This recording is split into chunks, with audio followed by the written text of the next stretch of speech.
করে যায়, এক ওয়াক্ত দিয়ে শুরু করেন। কয় ওয়াক্ত?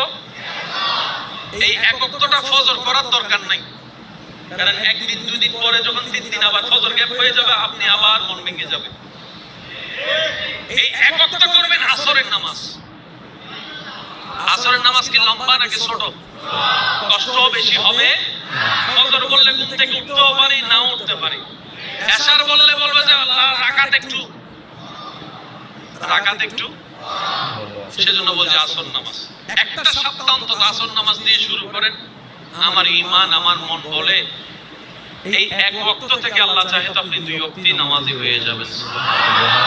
রব্বুল আলামিনের চাহে তো আপনি ধৈর্য ধরলে 2 ওয়াক্ত থেকে 3 হয়ে 5 হয়ে বেনামাজিও একদিন হয়তো তাহাজ্জুদ ওয়ালা নামাজিও হয়ে যেতে পারে। সুবহানাল্লাহ। এবার আওয়াজ দিয়ে বলেন, আল্লাহ চাইলে পারে কি পারে না? আল্লাহ চাইলে